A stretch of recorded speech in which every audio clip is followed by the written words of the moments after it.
Kembali bersama saya Asri Gunawan di Sapa Indonesia Pagi. Saudara, kuasa hukum Jessica Wongso akan mengajukan peninjauan kembali atau PK terkait kasus kopi sianida. Saat ini pihak kuasa hukum masih menunggu konfirmasi dari beberapa ahli dan sejumlah bukti baru.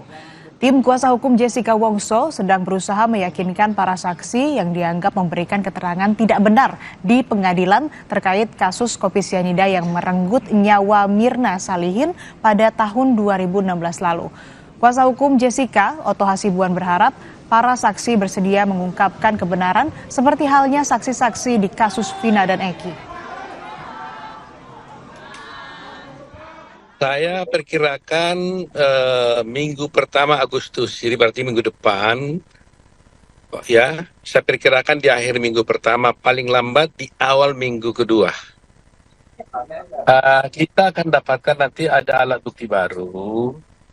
Di samping sekarang ini sebenarnya kita juga sudah berupaya meyakinkan saksi-saksi yang dulu, yang kita duga sebenarnya mereka juga adalah tidak berkata yang sebenarnya. Tetapi kami belum bisa pastikan apakah mereka itu bersedia untuk mengungkapkan hal itu di persidangan. Jadi sama dengan kasus dalam kasusnya Vina, kan beberapa saksi-saksi dulu yang bersaksi di pengadilan bersedia dengan secara volunteer, dengan sukarela, untuk bersaksi bahwa apa yang mereka sampaikan itu sebenarnya tidak sesuai dengan fakta, tapi karena diarahkan oleh seseorang tertentu. Pengadilan Negeri Jakarta Pusat memvonis Jessica dengan hukuman 20 tahun penjara atas kasus pembunuhan Mirna Salihin yang terjadi 6 Januari 2016.